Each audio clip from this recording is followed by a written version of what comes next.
বন্ধুরা, ভিন্ন স্বাদের গল্পে আপনাদেরকে স্বাগত। এখন শুনবেন মনির হোসেন শাহিনের লেখা তুমি শুধু আমারের দ্বিতীয় পর্ব। ভুলুর প্রতি কেন এতটা টান বুঝতে পারে না পারভিন। ও শুধু এটুকু বুঝতে পারছে, সেটা হলো ভুলুকে প্রচণ্ড রকম ভালোবাসে। আর এজন্যই বোধহয় ওর জন্য বুকের ভেতরটা গতকাল থেকে খুব কাঁদছে। বেকার যুবক ভুলুকে এক মুহূর্ত ভুলে থাকার জন্য অনেক চেষ্টা করে, কিন্তু ও পারে না। বিষণ্ণ হৃদয়টা বারবার ছুটে যায় ভুলুর হৃদয় পানে।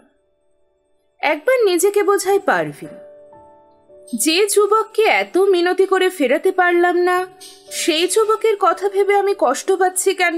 না, ওকে আর এক মুহূর্তের জন্য ভাববো না। ও আমার কে? ও আমার কেউ না। পর মুহূর্তে দুহাতে মুখ ঢেকে হু হু করে কাঁদতে থাকে পারভিন। বুঝতে পারে এই কঠিন হৃদয়ের মানুষটিকে ভুলে যাওয়া ওর পক্ষে কিছুতেই সম্ভব নয়। কিন্তু ও যে জেনে শুনে বিপদ মাথায় তুলে নিচ্ছে। যদি কোনো রক্তারক্তি কাণ্ড ঘটে যায়?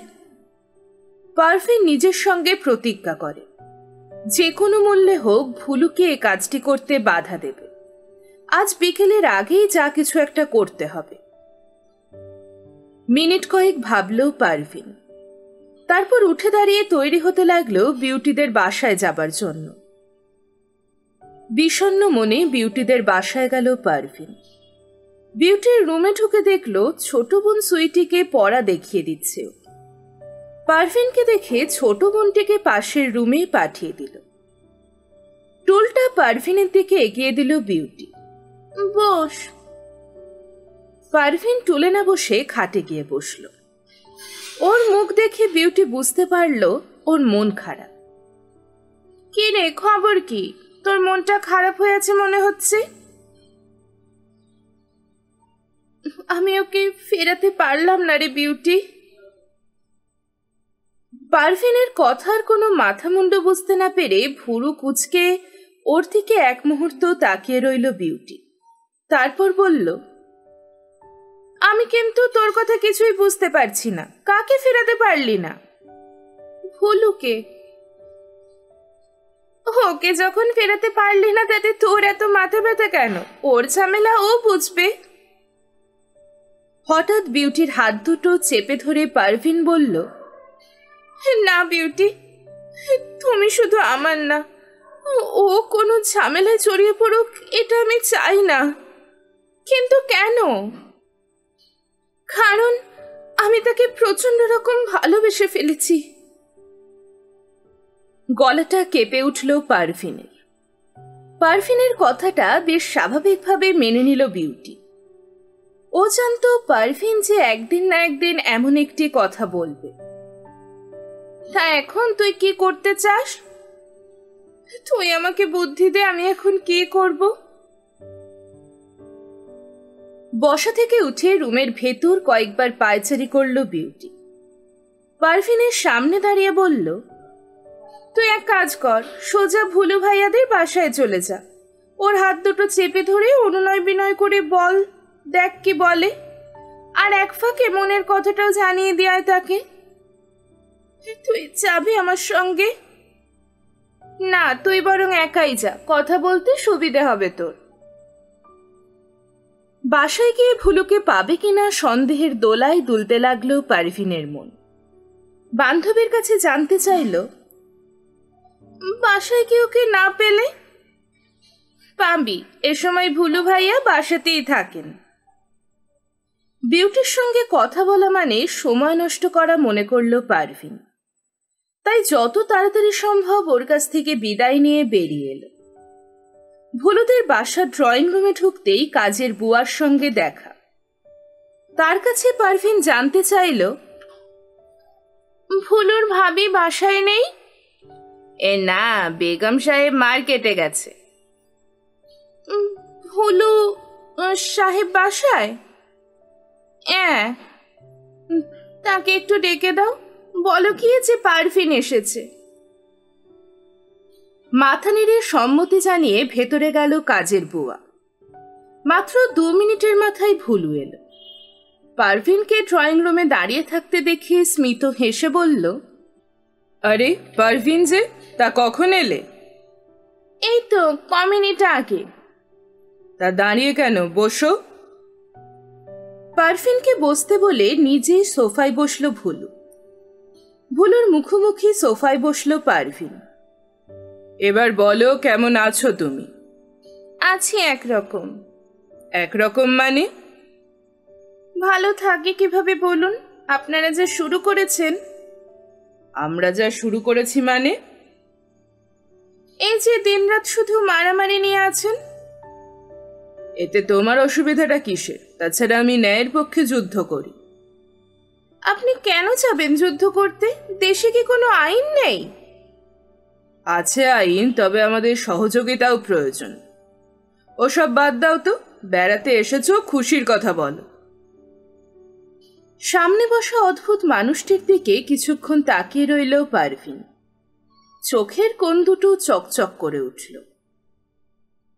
স্মিত হেসে ভুলু বলল, কি ব্যাপার, তুমি অমন করে আমার দিকে তাকিয়ে আছো যে? চোখ নামিয়ে নিল পারভিন। বুকের ভেতরের কান্নাটা চেপে রাখতে খুব কষ্ট হচ্ছে ওর। চোখ দুটো এবার পুরো ভিজে উঠল। সেটা যাতে ভুলু দেখতে না পায় সে চেষ্টা করল। পারভিন যে কিছু একটা বলতে এসেছে এটা বুঝতে অসুবিধা হলো না ভুলু। জিজ্ঞাসা করল, তুমি কি কিছু বলতে এসেছো? বলো, অত সংকোচের কি আছে? আপনি কি চান আপনার জন্য একটি মেয়ে খুব কষ্ট পাক? না, তা চাইব কেন? তাহলে আমি আশা করব আপনি ছিনতাইকারী 3 জনের সাথে আর কোনো রকম গ্যাঞ্জাম করবেন না। কয়েক মুহূর্ত নীরব রইল ভুলু। ও বুঝতে পারছে না পারভিন বারবার একই প্রসঙ্গ টেনে আনছে কেন। ভুরুজোড়া কুঁচকে উঠল ওর। বলল, আমি বুঝতে পারছি না তুমি বারবার একই প্রসঙ্গ টেনে আনছো কেন। যে ঘটনা ঘটে গেছে সেটা নিয়ে আবার বাড়াবাড়ি হবে ভাবলে নিজেকে দায়ী মনে হয়। আমার বারবার মনে হয় আমার জন্য বোধহয় মারামারি খুনোখুনি হতে যাচ্ছে। পারভিনের কথা শুনে না হেসে পারল না ভুলু। হা হা করে হাসতে লাগলো। কষ্টে পারভিনের বুকটা ফেটে যাচ্ছে। আর এদিকে ভুলু হাসছে দেখে নিজেকে সংযত রাখতে পারল না পারভিন। 2 হাতে মুখ ঢেকে ফুপিয়ে কেঁদে উঠল। আশ্চর্য মেয়ে তো তুমি। আচ্ছা, ওদের 3 জনের মধ্যে কারোর সঙ্গে তোমার কোনো রকম সম্পর্ক আছে? না। তাহলে ওদের প্রতি তোমার এত সহানুভূতি কেন? সে কথা আমি আপনাকে বোঝাতে পারবো না। প্লিজ আপনি আমার অনুরোধটি রাখুন। কিন্তু পারভিন, আমার সকল প্রস্তুতি যে সম্পন্ন। আপনার ইচ্ছের উপর সব নির্ভর করছে। পারভিনের 2 চোখে কি জাদু ছিল কে জানে। কঠিন হৃদয়ের এই যুবকটির মনটা হঠাৎ খুব নরম হয়ে এলো। পারভিনের হাতের মুঠিতে সান্ত্বনা দিয়ে বলল, ঠিক আছে, আমি দেখব কি করা যায়। দেখব নয়, আপনি আমাকে কথা দিন ওসব ঝামেলাতে আর যাবেন না। কথা দিলাম। শান্ত হয়ে এলো পারভিন। ওর কাছে এখন মনে হচ্ছে ওর মনে আর কোনো দুঃখ নেই। ওড়নার আঁচলে চোখের জল মুছে বলল, আমি তাহলে আজ আসি। সে কি, ভাবির সঙ্গে দেখা করবে না? আরেকদিন এসে ভাবির সঙ্গে দেখা করে যাব। আরে বসো তো তুমি, 1 কাপ চা অন্তত খেয়ে যাও। আরেকদিন আসি। ভুলুর কাছ থেকে বিদায় নিয়ে বেরিয়ে এলো পারভিন। এখন ওর গলা ছেড়ে গান গাইতে ইচ্ছে করছে, কিন্তু এই রাস্তার মধ্যে ওর পক্ষে গলা ছেড়ে গান গাওয়া কিছুতেই সম্ভব নয়। 12 জনের গ্রুপ তৈরি হয়ে বসে আছে শুধু ভুলুর অপেক্ষায়। ও এলেই সবাই একসঙ্গে এগোবে লক্ষ্মীবাজারের দিকে। সে এলাকা থেকে ওপেন তুলে নিয়ে আসবে জুয়েল, মিজান আর রাসেলকে। একটু আগে একজনকে লক্ষ্মীবাজার মহলায় পাঠিয়ে খবর নিয়েছে ওরা তিনজন মোড়ের সেলুনের সামনে দাঁড়িয়ে আড্ডা মারছে। এক্ষুনি ভালো সুযোগ প্রত্যেকে ভাবছে, আর মনে মনে বিরক্ত হচ্ছে ভুলু এখনো এসে পৌঁছায়নি বলে। শেষ পর্যন্ত ভুলু এলো। রাত দেখিয়ে শাওন বলল, এতক্ষণে এলি? কপালে ভাঁজ পড়ল ভুলু। জানতে চাইল, কেন, কি হয়েছে? তুই বুঝতে পারছিস না কি হয়েছে? এখানে সবাই বসে বসে শুধু ছটফট করছে। খবর নিয়েছি ওরা তিনজন নাকি সেলুনের সামনে দাঁড়িয়ে আড্ডা মারছে। এ কথা শোনার পরও আমরা চুপচাপ বসে থাকতে পারি? শাওনের কাঁধে একটা হাত রাখলো ভুলু। শান্ত স্বরে বলল, হত অস্থির হচ্ছিস কেন? শান্ত হ, বস। আর বসাবসির দরকার নেই, চল কাজটা সেরে আসি আগে, তারপর ছুটি আড্ডা মারা যাবে। বসা থেকে উঠে দাঁড়িয়ে পড়ল কাজল। হাত দিয়ে হিপের ময়লা ঝাড়ল। কাজলকে উঠে দাঁড়াতে দেখে সবাই বসা থেকে উঠে দাঁড়ালো। নিজেদের মহল্লার এক বাড়ির রাস্তার পাশে উঁচু বারান্দাটায় বসে প্রায় সময় আড্ডা মারে ওরা। মাঝে মধ্যে এখানে বসে অনেক আলাপ আলোচনাও সারে ওরা। আজও সবাই জমায়েত হয়েছে এখানে। এতক্ষণে বারান্দাটিতে বসা ছিল। সবাই উঠে দাঁড়াতেই ভুলু সেই বারান্দায় বসল। এতে কাজল, শাওন, সোহাগ, রতন বিস্মিত না হয়ে পারল না। রতন জানতে চাইল, তুই আবার বসলি কেন? তোরা সবাই বস, তারপর আমি বলছি। বসা লাগবে না, তুই ঝটফট কথাটা বলে ফেল। সোহাগের কথা শুনেই বোঝা গেল ওর রক্ত গরম হয়ে আছে। ওর রক্ত তখনই ঠান্ডা হবে যখন কাজ শেষ হবে। ভুলু জানে সবাই এখন এতই উত্তেজিত হয়ে আছে যে ভালো কথাও খারাপ লাগবে ওদের কাছে।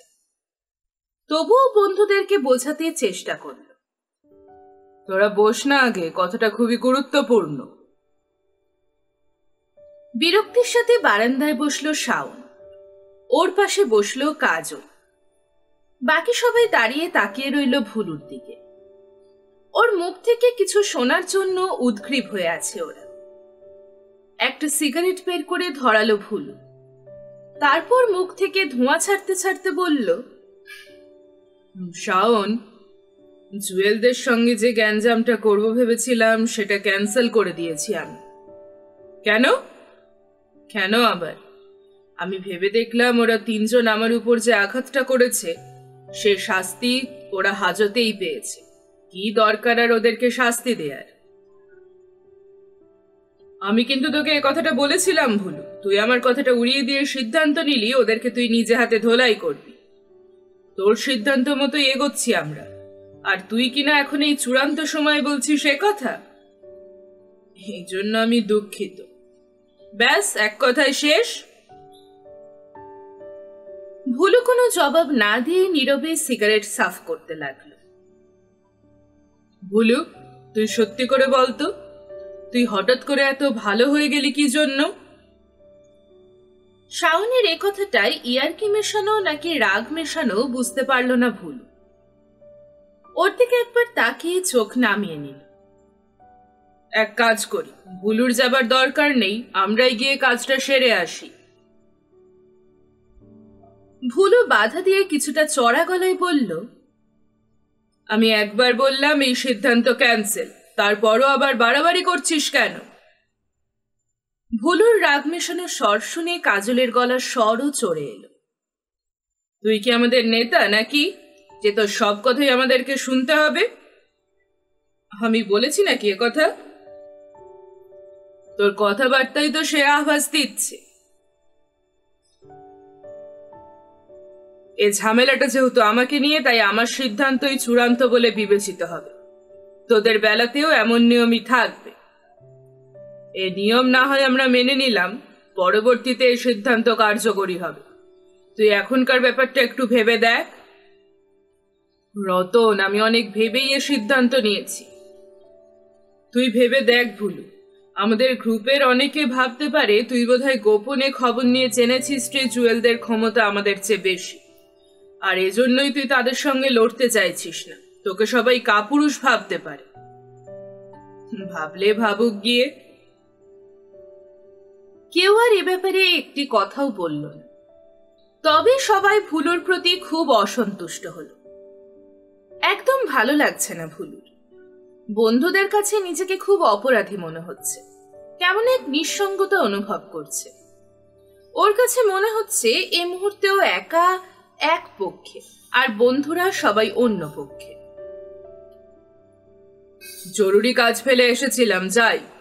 এই কাজটা যখন করা হলো না, বাসায় গিয়ে জরুরি কাজটা সারি গিয়ে। কথাটা বলে উঠে দাঁড়ালো কাজল। আড্ডা মারার মুড নেই, আমিও উঠি রে। রতনও উঠে দাঁড়াল। একে একে প্রত্যেকে বিভিন্ন কারণ দেখিয়ে উঠে চলে গেল। একা বসে রইল ভুলু। কদিন ধরে ভুলু লক্ষ্য করছে বন্ধুরা সব ওকে এড়িয়ে চলছে। সবাই নিজেকে কেমন একটা ব্যস্ত ভাব দেখিয়ে কেটে পড়ে। এ সব বুঝতে পারে ভুলু, কিন্তু কাউকে এ ব্যাপারে কিছু জিজ্ঞেস করে না। কি দরকার? ওরা যদি তাকে এড়িয়ে চলতে পারে তবে ও পারবে না কেন? তাই ভুলু সিদ্ধান্ত নিয়েছে চেঁচে আর বন্ধুদের সাথে কথা বলবে না। দরকার হলে ওরাই আসবে। সকাল থেকে ঘরে বসে থাকতে থাকতে আর ভালো লাগছে না ভুলুর। একবার ব্যালকনিতে গিয়ে দাঁড়াচ্ছে, আবার নিজের রুমে চলে আসছে। হঠাৎ ভুলুর মনে পড়ল বইটার কথা।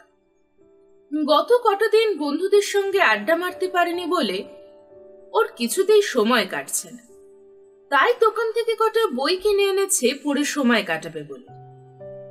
এগিয়ে গেল ও টেবিলটার কাছে। বইগুলো থেকে বেছে একটা বই নিয়ে বিছানায় চলে এলো।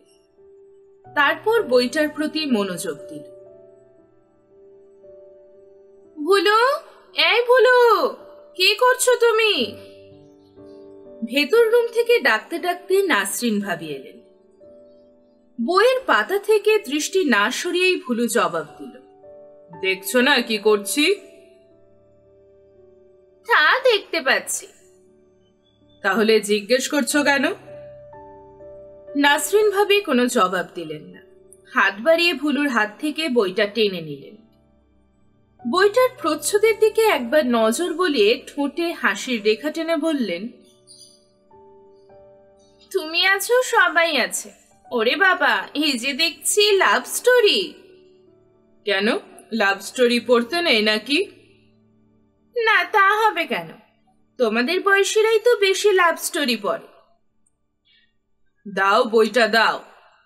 ভুলুর থেকে বইটা বাড়িয়ে দিলেন নাসরিন ভাবি। আমাদের বয়সীরাই যদি লাভ স্টোরি পড়ে বেশি, তবে তোমার বয়স যখন আমার মতো ছিল তখন তুমিও নিশ্চয়ই পড়েছো। তা পড়েছি, তবে এসব বই কিন্তু মানুষ প্রেমে পড়ার সময় বেশি পড়ে, নয়তো কি? তাহলে ভাবি, একটা কথা তোমার স্পষ্ট বোঝা যাচ্ছে, সেটা হলো তুমি যখন প্রথম প্রেমে পড়েছিলে তখন এসব বই বেশি পড়তে। তা বলতে পারো। তা ভাবি, তোমার সেই প্রেমিকাটি কে ছিল তখন? মারবো এক কিল, জেনেও না জানার ভান করছো না? কই, তুমি প্রথমে কার প্রেমে পড়েছিলে সে কথা কি আমি জানি নাকি? তুমি জানো না আমি তোমার বড় ভাইয়ার সঙ্গে প্রেম করতাম বিয়ের আগে? ভাবি, লাগছে তো খুব, ছাড়ো। না, ছাড়বো না, আগে স্বীকার করো। হ্যাঁ হ্যাঁ, স্বীকার করছি, তুমি আমার ভাইয়ার সঙ্গে প্রেম করতে। তোমার মনে নেই, তুমি যখন তোমার ভাইয়ার দেয়া প্রেমের চিঠি আমাকে এনে দিতে, তখন বকশিশ নিতে আমার কাছ থেকে? হ্যাঁ হ্যাঁ, সব মনে পড়েছে, এবার ছাড়ো, লাগছে তো। এবার বলো, তোমার হঠাৎ এমন পরিবর্তনের কারণ কি? এমন পরিবর্তন মানে? এই যে বন্ধু বান্ধবদের সঙ্গে আড্ডা মারা ছেড়ে দিয়ে এই সুন্দর বিকেলে লাভ স্টোরি পড়ছো। ও, এই কথা? তা বলো না, তোমার মানুষটি কে? এখনো পুরোপুরি প্রেম শুরু হয়নি, শুরু হলে তোমাকে তখন বলবো। ঠিক তো? 100% ঠিক। এবার বলো, কি বলতে এসেছো? তুমি তো এখন ঘরেই আছো নাকি? হ্যাঁ, কেন? আমি একটু বাইরে যাব। ঠিক আছে, যাও। তুমি ড্রয়িং রুমে বসে বই পড়ো। ওকে। বলতে বলতে বইটা হাতে নিয়ে ড্রয়িং রুমে চলে এলো ভুলু। সোফায় বসে মনোযোগ দিল বইতে। নাসরিন ভাবি তৈরি হয়ে বেরোনোর সময় ভুলুকে বললেন, আমি যাচ্ছি, 2 ঘন্টার মধ্যে ফিরব। কোথায় যাচ্ছ তুমি? রাবেয়াদের বাসায়। ঠিক আছে, যাও। এই বলে বইটার দিকে মনোযোগ দিতে চেষ্টা করল ভুলু। নাসরিন ভাবি পায়ে হিলের শব্দ তুলে বেরিয়ে গেলেন। ভুলুর বাঁ দিকে ছোট্ট একটা টেবিল। টেবিলের উপর টেলিফোন সেটটা ক্রিং ক্রিং শব্দে বেজে উঠল। বিরক্তির সাথে ফোন সেটটার দিকে একবার তাকালো ভুলু। তারপর উঠে গিয়ে ক্রেডল থেকে রিসিভার তুলল। হ্যালো, কেমন আছেন? ভালো। ও গলার স্বর শুনেই বুঝতে পেরেছে এ স্বর অন্য কারণ নয়, শুধুমাত্র পারভিনের। পাল্টা জিজ্ঞেস করল, তুমি কেমন আছো? ভালো। কি করছিলেন? বই পড়ছিলাম। কি বই? বলবো? বলুন। বইটার নাম তুমি আছো সবই আছে। বইটির নাম শুনে রিনিঝিনি শব্দে হাসল পারভিন। বইটার নাম শুনে মনে হচ্ছে কাহিনীটা খুব রোমান্টিক। ঠিক ধরেছ। বইটার লেখকের নাম কি? মনির হোসেন শাহিন। ডিস্টার্ব করলাম বলে দুঃখিত, রাখি। না না, কিসের ডিস্টার্ব? সময় কাটছে না বলে বইটা নিয়ে বসেছি। ভাবি কোথায়? ভাবি তার এক বান্ধবীর বাসায় বেড়াতে গিয়েছেন। আপনি একা বাসাতে? ঠিক একা না, আবার একাও। যেমন? যেমন ধরো কাজের লোকজন আছে, সেই হিসেব করলে আমি একা নই। আবার একা এ অর্থে আমার সঙ্গে এই মুহূর্তে গল্প করার মতো কেউ নেই। তাই বুঝি? তা বাসায় একজন বউ নিয়ে এলেই তো পারেন। তাহলে আর বই পড়ে সময় কাটাতে হবে না, সব সময় আপনাকে সঙ্গ দেবে। তাহলেই হয়েছে। কেন, খারাপ কে বললাম? না, খারাপ কিছু বলনি। পারভিন, আমি তোমাকে একটা কথা জিজ্ঞেস করব, তুমি কি সত্যি জবাবটা দেবে? জিজ্ঞেস করুন, আমি সত্যিই জবাব দেব। কি কিছু জিজ্ঞেস করছেন না যে আমাকে? কিভাবে কথাটা তোমাকে জিজ্ঞেস করব সেটাই ভাবছি। কোনো সংকোচ না করে বলে ফেলুন তো আপনি। ঠিক আছে, আমি কোনো সংকোচ না করেই তোমার কাছ থেকে জানতে চাইছি, তুমি কি কাউকে ভালোবাসো? ভুলুরে প্রশ্নের হঠাৎ জবাব দিতে না পেরে নীরব রইল পারভিন। কি, আমার প্রশ্নের জবাব দিচ্ছ না যে? আমি একজনকে খুব ভালোবাসি, তবে সে আমাকে ভালোবাসে কিনা এখনো জানতে পারিনি। কে সে? বলবো? বলো। না, আজ বলবো না, অন্যদিন। প্লিজ পারভিন, এক্ষুনি বলো, আমি খুব টেনশন ফিল করছি। আমি আপনাকে ভালোবাসি। পারভিনের কথাটা ভুলুর সমস্ত শরীরে নতুন এক ধরনের শিহরণ বইয়ে দিল। অনেকক্ষণ কোনো কথা বলতে পারল না ভুলু। গভীর আবেগ মেশানো স্বরে ভুলু বলল, আমি তোমাকে খুব ভালোবাসি পারভিন, খুব ভালোবাসি। প্রতি শুক্রবার বিকেলে পারভিনকে বেড়াতে নিয়ে যায় ভুলু। চলে যায় ওরা বহু দূরে। নির্জনে বসে কথা বলে ঘন্টার পর ঘন্টা। চোখে চোখ রেখে ভাবে সুন্দর একটা সুখের ঘর বাঁধার স্বপ্ন। আজ শুক্রবার, রুটিন মতো ভুলুর সঙ্গে বেড়াতে যাবার কথা পারভিনের। দুজনের মাঝে কথা হয়েছে আজ ঢাকা জাদুঘরে বেড়াতে যাবে। সেখান থেকে বেরিয়ে যাবে শিশু পার্কে। যদিও শিশু পার্কটা শিশুদের জন্য, কিন্তু পার্কটিতে শিশুরা কমই আসে, বড়রাই বেশি। বড়রা আসে বেড়াতে, ঘুরতে। ভুলুর সঙ্গে বেড়াতে যাবার কথা মনে পড়তেই আনন্দে উচ্ছ্বসিত হয়ে ওঠে পারভিনের মন। সপ্তাহের এই শুক্রবারটির জন্য অধীর আগ্রহে অপেক্ষা করে, কেননা একমাত্র এদিনটিতেই ওকে খুব কাছে পায় পারভিন। মনের মতো আবেগের কথা নিঃসংকোচে বলার সুযোগ পায়। হাত ঘড়িতে সময় দেখল পারভিন, 2:10। 3টের সময় ভুলুর সঙ্গে বেড়াতে যাবে। তাই সাজগোজ করার জন্য ড্রেসিং টেবিলের সামনে চলে গেল। সাজতে লাগলো ভুলুর মনের মতো করে। ড্রেসিং টেবিলের আয়নায় পারভিন দেখতে পেল রুমে ঢুকলো বিউটি। পারভিন, তোর সঙ্গে আমার কথা আছে। খোঁপায় লাল টকটকে গোলাপ ফুলটা গুছতে গুছতে পারভিন বলল, তুই তো জানিস সপ্তাহের এই দিনটিতে আমি ওর সঙ্গে বেড়াতে যাই, জেনেও তুই এ সময় এলি কেন? কথাটা পরে বলতেও তো পারতি। পরে বলতে পারতাম ঠিক, কিন্তু কথাটা তোকে বলা এই মুহূর্তে খুব জরুরি, তাই ছুটে এসেছি। কি কথা রে? তোদের বাসার ফোন নাকি নষ্ট? হ্যাঁ, কেন? তোদের বাসার ফোন নষ্ট বলেই ভুলু ভাইয়া আমাকে পাঠালেন। উফ, তুই আসল কথাটা বলতে এত গড়িমসি করছিস কেন? কি হয়েছে ভুলু? তোদের নাকি আজ কোথায় বেড়াতে যাবার কথা ছিল। ভুলু ভাইয়া বলেছেন আজ তিনি যাবেন না, আগামী সপ্তাহে যাবেন। তোকে এ কথাটা জানানোর জন্যই আমাকে পাঠালেন। তোদের বাসার ফোন নষ্ট, নইলে তিনিই ফোন করে কথাটা জানাতেন। ওর কি হয়েছে সে কথা তুই ওকে জিজ্ঞেস করে নিস কেন? তুই বললে অসুবিধাটা কি? আমি কি বলবো?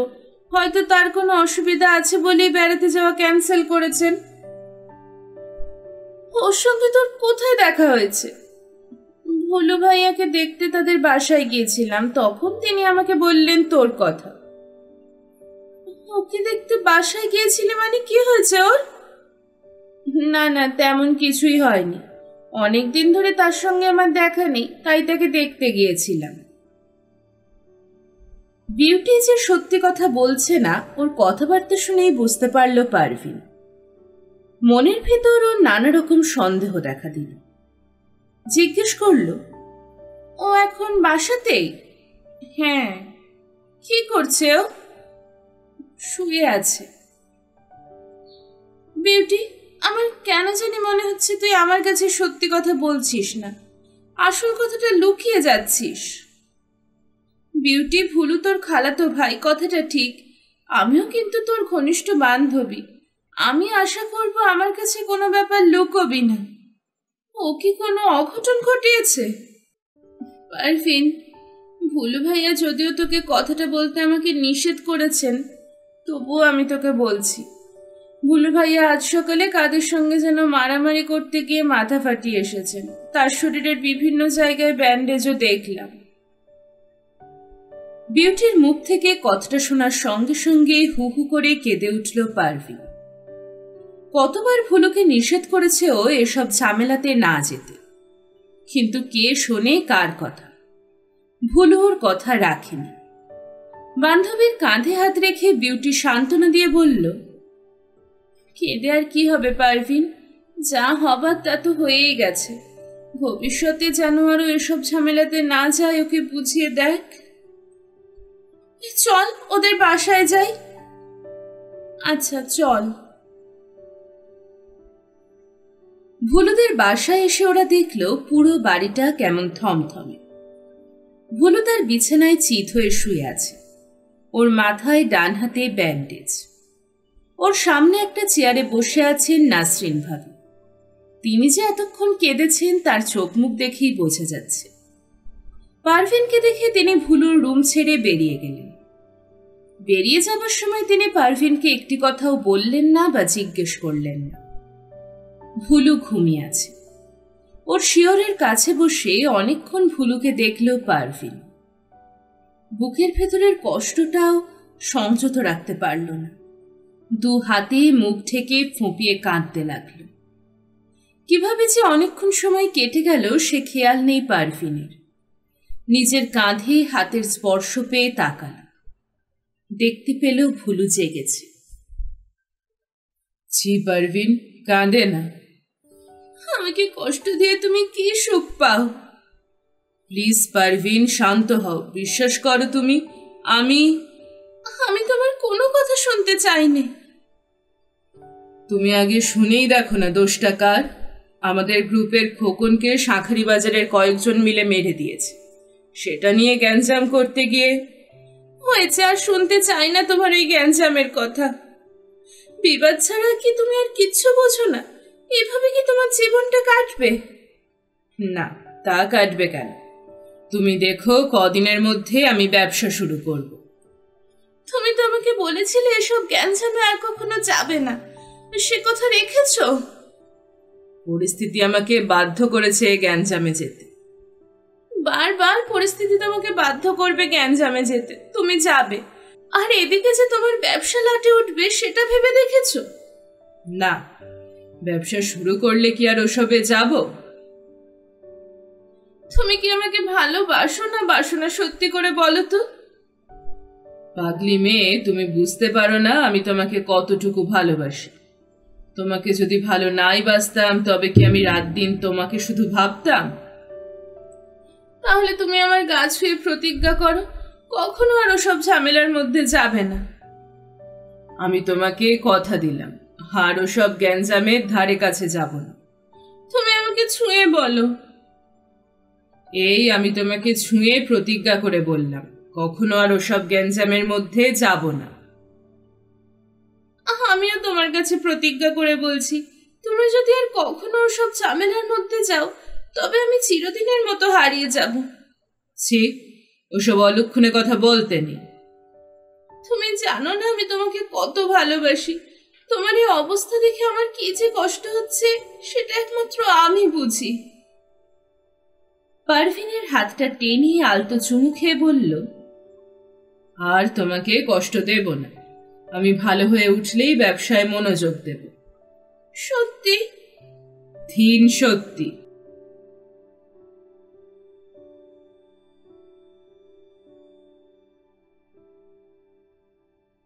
ভিসিআর একটা ইংরেজি ছবি দেখছে পারভিন। এমন সময় ওর মা আইরিন বেগম পাশে বসলেন। মেয়ে পারভিনকে বললেন, ভিসিআরটা একটু বন্ধ করতো, তোর সঙ্গে আমার কিছু কথা আছে। কি কথা মা? বলছি, তুই আগে ভিসিআর আর টিভি বন্ধ কর। পারভিন রিমোট কন্ট্রোলের সাহায্যে ভিসিআর টিভি অফ করল। বলো, এবার কি বলবে? আগামী পরশু তুই একটু বাসাতেই থাকিস, বাইরে কোথাও যাসনি। কেন? অত কথা জিজ্ঞেস করিস নে তো, সময় মতো সব জানতে পারবি। মা, তুমি যদি এক্ষুনি আমাকে কথাটা না বলো তবে আমি আগামী পরশু সারাদিন বাসায় থাকবো না, বান্ধবীদের বাসায় শুধু বেড়াবো। যা করছি আমরা তোর ভালোর জন্যই করছি। কোনো কথা পেটের ভিতর চেপে রেখে আমাকে বলবে না তো মা। বলতে না চাইলে না বলো, আমিও আগামী পরশু বাসায় থাকবো না। তুই অত রেগে যাচ্ছিস কেন? কথাটা শোনা, যদি তোর এতই আগ্রহ থাকে তবে শুনবি। বলো। তোর বাবা আর আমার বয়স তো আর কম হলো না, কোন দিন হুট করে চলে যাই তার কোনো ঠিক নেই। তাই তোর বাবা বলছে আমরা দুজন থাকতে থাকতে যদি তোর বিয়েটা হয়ে যায় তবে ভালোই হয়। তোমরা কি খুব শীঘ্রই মরে যাচ্ছ? শোনো মেয়ের কথা, এ কথা আল্লাহ ছাড়া কেউ বলতে পারে? তাহলে আমার বিয়ের জন্য অত তাড়াহুড়ো করছো কেন? তাড়াহুড়ো করছি কি সাধে? বললাম না, কোন দিন হুট করে মরে যায় তার কোনো ঠিক নেই। তাছাড়া তুই আমাদের একমাত্র সন্তান, তোর ভালো মন্দ দেখার একটা দায়িত্ব আছে না আমাদের? খুব ভালো একটা পাত্রপক্ষ যেহেতু নিজে থেকে এগিয়ে এলো, এটা তো আর হাতছাড়া করতে পারি না আমরা। চুপ করে রইল পারভিন, কি বলবে ভেবে পাচ্ছেন। ছেলেটা দেখতে শুনতেও কিন্তু খুব ভালো, তোর পছন্দ হবে। মা বল। বিয়েতে এখন আমার মত নেই, আমি আরো পড়াশোনা করার পর ওসব চিন্তা ভাবনা করব। তখন এমন ভালো ছেলে নাও পেতে পারি। না পেলে না পাবে, এখন আমি কিছুতেই এ বিয়েতে রাজি নই। কেন রে? কেন এ কথা বলতে পারবো না? তুমি বাবাকে এ কথা বলো, আমি আরো কটা বছর পড়াশোনা করতে চাই। কথাটি বলে পারভিন আর এক মুহূর্তও বসল না, উঠে সোজা চলে এলো নিজের রুমে। অনেকক্ষণ বিছানায় শুয়ে শুয়ে ভাবল পারভিন, ভুলুকে কথাটা জানানো দরকার। তার আগে জানানো দরকার বান্ধবী বিউটি আর রানীকে। বিকেলে বিউটিদের বাসায় যাবে ভেবেছিল পারভিন, যেতে আর হলো না। তার আগেই বিউটি এসে হাজির। শোয়া থেকে উঠে বসতে বসতে পারভিন বলল, একটু পর তোর ওখানে যাব ভেবেছিলাম, তুই যখন এলি ভালোই হলো। কিরকম ভালো? তোর সঙ্গে আমার জরুরি কথা আছে, তুই বস, আমি মুখটা ধুয়ে আসছি। খাট থেকে নেমে বাথরুমের দিকে চলে গেল পারভিন। 5 মিনিট পর তোয়ালেতে মুখ মুছতে মুছতে এলো পারভিন, বিউটির সামনে বসল। হাতের তোয়ালেটা রাখলো সামনের চেয়ারের ওপর। পরশুদিন যে পাত্রপক্ষ দেখতে আসবে একথা বান্ধবীকে বলল পারভিন। মাকে নিজের মতামত যা বলেছে সেই কথাও বলল। এখন বান্ধবীর কাছ থেকে বুদ্ধি চাইল এ অবস্থায় কি করা যায়। বান্ধবী বিউটিও এসেছে একটা খবর নিয়ে। খবরটা ভালো না। খবরটা বলার আগেই পারভিনের মুখ থেকে কথাটা শুনে মনটা আরো খারাপ হয়ে গেল। কি হলো, চুপ করে রইলি কেন? আমাকে একটা বুদ্ধি দে। পারভিন, আমি কিন্তু একটা দুঃসংবাদ নিয়ে এসেছি। ভুলু ভাইয়ার বড় ভাই রফিক ভাইয়া গত 15 দিন যাবৎ বিদেশে ছিলেন। এসে যখন দেখলেন ও মারামারি করে মাথা ফাটিয়ে এসেছে, রাগে তিনি তাকে খুব বকাঝকা করেছেন। ভুলু ভাইয়াও রাগ দেখিয়ে বড় ভাইয়াকে 2 কথা শুনিয়ে বাসা থেকে বেরিয়ে গেছে। পারভিন অনুভব করলো পা দুটো ক্রমশ অবশ হয়ে আসছে, বুকটা ফেটে চুরমার হয়ে যাচ্ছে। কষ্টমাখা স্বরে জিজ্ঞেস করলো, এই ঘটনা কবে ঘটল? গতকাল। গত রাতেও বাসায় ছিল না? না, হয়তো কোনো বন্ধুর বাসায় ছিল। কতদিন এভাবে বন্ধুর বাসায় থাকবে? সেটাই তো কথা। তীব্র কষ্টে পারভিনের 2 চোখ বেয়ে টপ টপ করে কয়েক ফোঁটা জল গড়িয়ে পড়ল 2 গাল বেয়ে। কি সিদ্ধান্ত নেবে বারবার ভেবেও কিছু স্থির করতে পারছে না পারভিন। ওর বুক ফেটে শুধু কান্না আসছে, আর চোখের সামনে শুধু আসছে ভুলুর মুখটি। কি অবস্থায় জানি আছে। মুহূর্তে মুহূর্তে বুকের ভেতরে যন্ত্রণাটা বাড়তে থাকে পারভিনের। নিজেকে আর সংযত রাখতে পারল না। বিছানায় লুটিয়ে পড়ে বালিশে মুখ গুজল। তারপর বুকের যন্ত্রণা কিছুটা হালকা করার জন্য ফুঁপিয়ে কাঁদতে লাগল। কাঁদতে কাঁদতে একসময় ক্লান্ত হয়ে এলো পারভিন। চিত হয়ে শুয়ে ও নির্বাক পাথরের মূর্তির মতো তাকিয়ে রইল সিলিংয়ের দিকে। আর ভাবতে লাগলো এ মুহূর্তে কি করে ভুলুর সঙ্গে দেখা করা যায়। হঠাৎ পাতলা খান লেনের রয়্যাল ভিডিও ক্লাবের কথা মনে পড়ল। ভুলু প্রায়ই রয়্যাল ভিডিও ক্লাবের কথা বলতো। ও নাকি রোজ সেখানে যায়। সেখানে গিয়ে ওর খোঁজ নিলে কেমন হয়? কথাটি মনে পড়া মাত্র তৈরি হয়ে বাসা থেকে বেরিয়ে এলো পারভিন।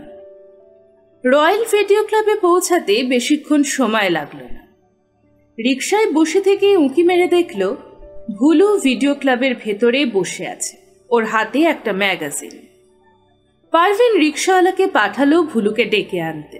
ভুলু এলো। পারভিনকে দেখে বেশ বিস্মিত হলো। তোমার সঙ্গে আমার জরুরি কথা আছে। কি কথা বলো? এখানে এভাবে কথা বলা যায় নাকি? কোথাও আগে চলো। তুমি একটু ওয়েট করো, আমি আসছি। প্রায় 3 মিনিট পর ভুলু ফিরে এলো। পারভিনকে বলল, এবার রিকশা থেকে নামো। হিপ পকেট থেকে মানি ব্যাগ বের করতে করতে রিকশাওয়ালার কাছে জানতে চাইল, ভাড়া কত? তোমাকে ভাড়া দিতে হবে না, আমি এসেছি, আমার ভাড়া আমিই দিয়ে দেব। বাধা দিয়ে বলল পারভিন। পার্স খুলতে যাচ্ছিল, কিন্তু তার আগেই মানিব্যাগ থেকে 10 টাকার একটা নোট বের করে রিকশাওয়ালার হাতে গুজে দিয়ে বলল, যা ভাড়া হয় এখান থেকে রাখো। রিকশাওয়ালা মাত্র 3 টাকা ভাড়া রেখে 7 টাকা ভুলুকে ফিরিয়ে দিল। পারভিন রিকশা থেকে নেমে ভুলুকে বলল, চলো। একটা 3 তলা বাড়ির কাছে এসে থামল ভুলু। পারভিনকে বলল, এটা আমার বন্ধুর বাসা, বন্ধুর নাম পারভেজ। ও 3 তলার ছাদে একটি রুমে থাকে। সিঁড়ি দিয়ে 3 তলায় ওঠা পর্যন্ত এ বাড়ির কেউ দেখতে পায় না, তবে সিঁড়ি দিয়ে ওঠার সময় কেউ কথা বললে সেটা শুনতে পায়। তাই তোমাকে বলে নিচ্ছি, 3 তলার রুমটিতে না পৌঁছানো পর্যন্ত একটি কথাও বলবে না। ঠিক আছে, বলবো না। প্রায় নিঃশব্দে ছাদের রুমটিতে এলো ওরা। রুমটির দরজার কড়ায় তালা মারা। ভুলু চাবি দিয়ে তালা খুলে ভিতরে ঢুকল। পারভিনকে বলল, এসো।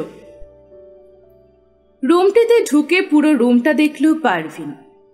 রুমটা দেখেই বোঝা যাচ্ছে এখানে ব্যাচেলার 2 জন যুবক থাকে।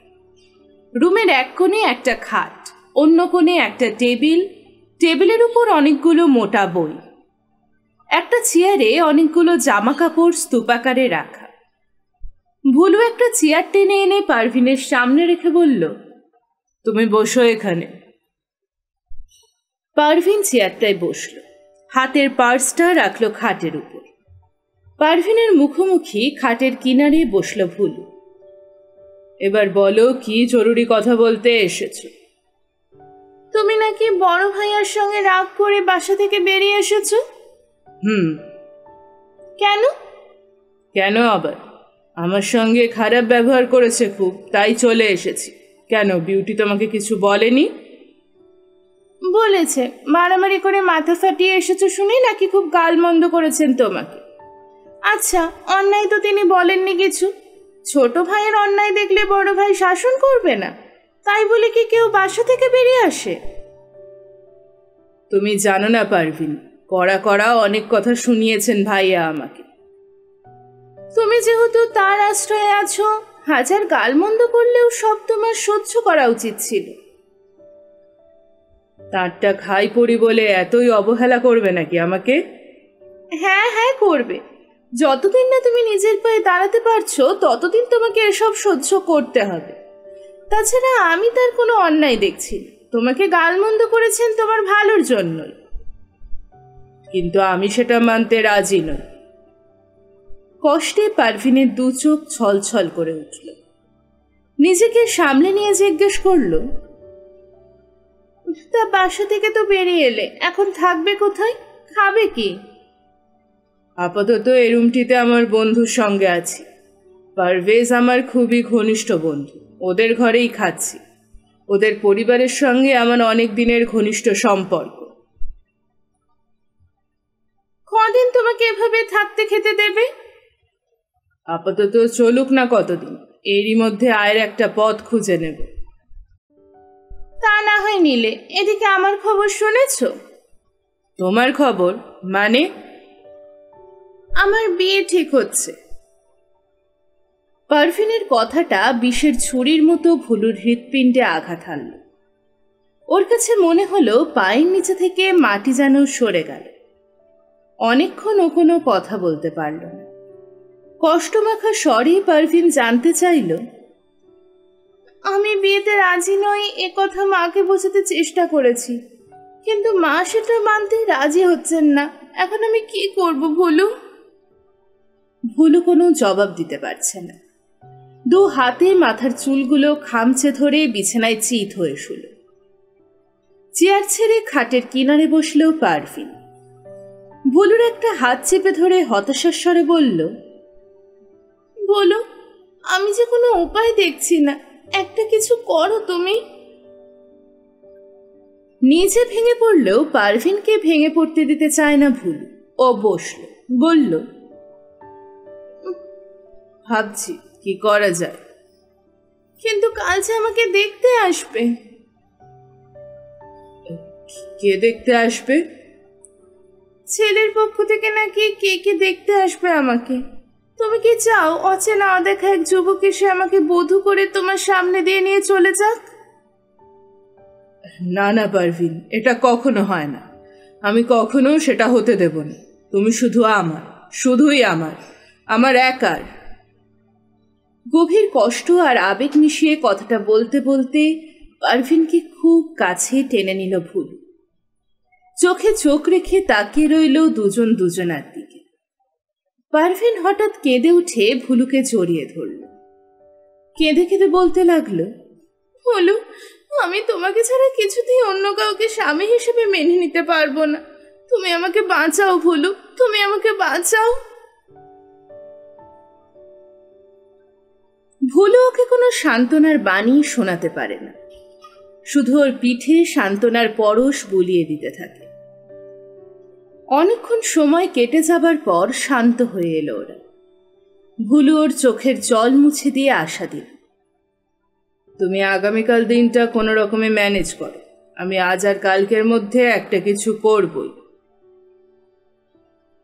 ভুলুর কথাটার মাঝে পারভিন অনেক আশা খুঁজে পেল। এখন শুধু অপেক্ষা। পার্স খুলে 100 টাকার কতগুলো নোট বের করলো পারভিন। ভুলুর সামনে বিছানায় রেখে বলল, টাকাগুলো রাখো, কাজে লাগবে। আমার কাছে টাকা আছে। তুমি রোজ ভাবির কাছ থেকে হাত পেতে খরচের টাকা নিতে, এখন তো আর ভাবি তোমাকে টাকা দিতে আসবে না। বললাম তো আমার টাকা আছে। তবুও তুমি রাখো, আমি আসি এখন। পারভিনকে রাস্তার মোড় পর্যন্ত এগিয়ে দিল ভুলু। রুমে এসে খাটের মধ্যে চিত হয়ে শুয়ে ভাবতে লাগলো কি সিদ্ধান্ত নেবে। টাকা ছাড়া যে জীবন অচল, এখন হাড়ে হাড়ে সেটা উপলব্ধি করছে ভুলু।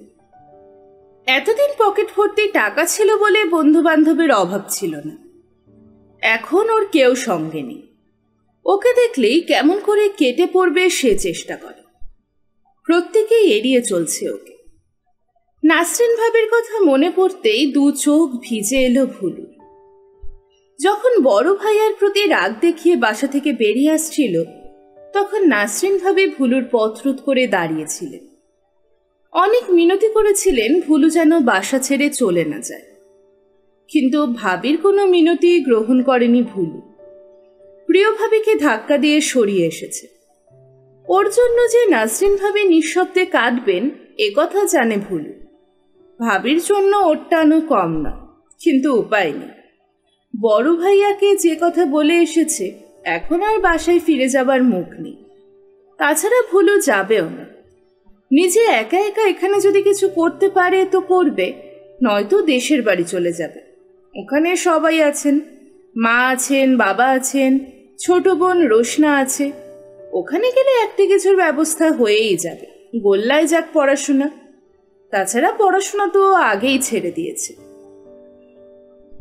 পারভিনের কাছ থেকে ভুলু একদিন সময় নিয়েছে। এর মধ্যেই যে কোনো একটা চূড়ান্ত সিদ্ধান্ত নিতে হবে। কি সিদ্ধান্ত নেবে বারবার ভেবেও মাথার ভেতর থেকে বুদ্ধি বের করতে পারছে না। মাথাটা কেমন ভার ভার লাগছে। 1 কাপ চা খেলে মাথাটা ফ্রেশ হবে ভেবে রুমের দরজায় তালা মেরে বেরিয়ে পা বাড়ালো সামনের রেস্টুরেন্টের দিকে। হঠাৎ রাস্তার উপর দৃষ্টি পড়তেই ভুলু দেখতে পেল একটা মানিব্যাগ পড়ে আছে। দূর থেকে মানিব্যাগটা দেখে ভুলু অনুমান করল ব্যাগের ভিতর কাগজপত্রে ঠাসা, নয়তো টাকায় ঠাসা। এগিয়ে গিয়ে রাস্তা থেকে মানিব্যাগটা তুলে নিল ভুলু। নেড়ে ছেড়ে দেখল মানিব্যাগের ভিতরে অনেকগুলো 500 টাকার নোট। এতগুলো টাকা একসঙ্গে দেখে বেশ অবাক হলো ভুলু, কেননা এত টাকা কেউ মানিব্যাগে রাখে না। মানিব্যাগের বাঁদিকে একটা বয়স্ক পুরুষের ছবি। ছবিটা খুব চেনা চেনা মনে হচ্ছে ভুলুর কাছে। কোথায় যেন ও দেখেছে, মনে করতে পারছে না। ছবিটা বের করে উল্টোতেই দেখতে পেল নাম ঠিকানা। মুহূর্তে চোখ দুটো বিস্ফারিত হয়ে গেল। এ যে পারভিনের বাবার ছবি, আর ঠিকানা পারভিনদের বাসারই। এখন মনে পড়ল ভুলুর ছবিটা দেখে প্রথমে কেন চেনা চেনা মনে হয়েছিল। একদিন পারভিন ওর ছবির অ্যালবাম এনে দেখিয়েছিল। অ্যালবামে ওর বাবার সঙ্গে তোলা ছবিও ছিল বেশ কটা। মানিব্যাগটা কি করা যায় দাঁড়িয়ে ভাবতে লাগলো ভুলু। আত্মরক্ষার জন্য ছাড়া আর কখনো পারভিনদের বাসায় যায়নি ভুলু। মানিব্যাগের উশিলায় যাওয়া যায় ভেবে মনটা একটু আনন্দিত হয়ে উঠল ওর। হাঁটা ধরল পারভিনদের বাড়ির দিকে। পারভিনের বাবা বাসাতেই ছিলেন। হারিয়ে যাওয়া মানিব্যাগটা ফিরে পেয়ে খুব খুশি হলেন। ভুলুকে বসতে দিলেন ড্রয়িং রুমে। বর্তমান যুগে এমন সৎ ছেলে আছে দুনিয়াতে ভাবতেই অবাক হচ্ছেন চৌধুরী সাহেব। বাড়ির সবাইকে ডেকে জড়ো করলেন ড্রয়িং রুমে। তারপর ভুলুকে দেখিয়ে বললেন, দেখ দেখ সবাই দেখ, এমন ছেলের জন্মই হলো সার্থক। এবারের একজন বাদ ছিল। এতক্ষণে ভেতর রুম থেকে বেরিয়ে এলো পারভিন। ভুলুকে এখানে দেখে বেশ অবাক হল। ওরা দুজনেই এমন ভান করলো যেন কেউ কাউকে চেনে না। বিস্ময়ের সাথে চৌধুরী সাহেবের দিকে তাকিয়ে জানতে চাইল, কি হয়েছে বাবা, এখানে সবাই জড়ো হয়ে আছে কেন? বলছি, তুই আগে বস। এই মানিব্যাগটা আজ সকালে বাসায় ফেরার পথে কিভাবে যেন আমার পকেট থেকে পড়ে গিয়েছিল, সেটা এই যুবক ভুলু দেখলেন। পেয়েছে ব্যাগ ভর্তি টাকা, অথচ এতগুলো টাকা লোভ না করে আমাকে ফেরত দিতে এসেছে। বিস্ময়ে বাড়ির সবার চোখ চড়ক গাছ। তাই? খুব বিস্মিত হবার ভান করে হেসে ভুলুর দিকে তাকালো পারভিন। লজ্জায় ভুলু চোখ নামিয়ে নিল। এমন সৎ মানুষ কোথাও দেখেছিস? আর দেখিসনি, ভালো মতো দেখ দেখ। তারপর চাকর বাকরদের উদ্দেশ্যে বললেন, যা এবার তোরা এই মানুষটির জন্য কিছু নাস্তা পানির ব্যবস্থা কর। চাকর বাকররা ভিতরে চলে গেল। ভুলুকে বললেন চৌধুরী সাহেব, তা বাবা তোমার নাম কি? তুমি করে বললাম বলে রাগ করলে না তো? না না, কি যে বলেন আপনি, আপনি আমাকে তুমি করে বলবেন, আপনি তো আমার বাবার বয়সী। খুব খুশি হলাম শুনে। তা তোমার নাম কি?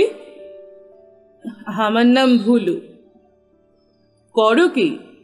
কিছুই না। কিছুই না মানে? মানে একটা চাকরি খুঁজছি। তার মানে তুমি বেকার? জি। আছো কোথায় তুমি? আমার এক বন্ধুর বাসায়, আপাতত ওর ওখানেই খাচ্ছি দাচ্ছি। বর্তমান বাজারে যে চাকরি পাওয়া মুশকিল, এ কথা তুমি জানো? হ্যাঁ, আর এজন্যই আমি চাকরি পাচ্ছি না, তবে চেষ্টা করে যাচ্ছি। তাই? তুমি পড়াশোনা কতটুকু করেছো? আইকম পাশ করেছি। আমি যদি তোমাকে একটা চাকরি দিই তুমি করবে? সত্যি? হ্যাঁ, 100% সত্যি। বেতনের জন্য চিন্তা করো না, ভালো বেতনই দেব। মৃদু হেসে ভুলু বলল, বেতনের প্রশ্ন নয় এখানে, প্রশ্ন হলো আমার চাকরিটা কোন পোস্টে।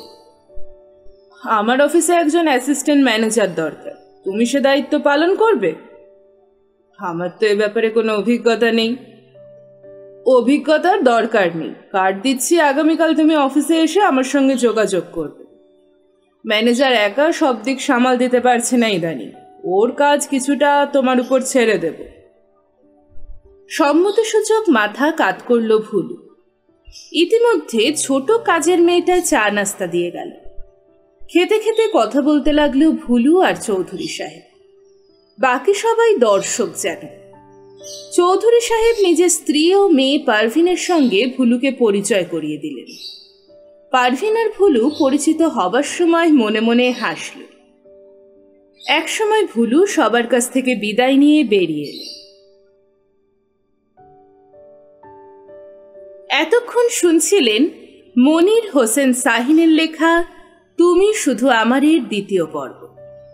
গল্পটি আপনাদের কেমন লাগছে অবশ্যই জানাবেন কমেন্ট বক্সে।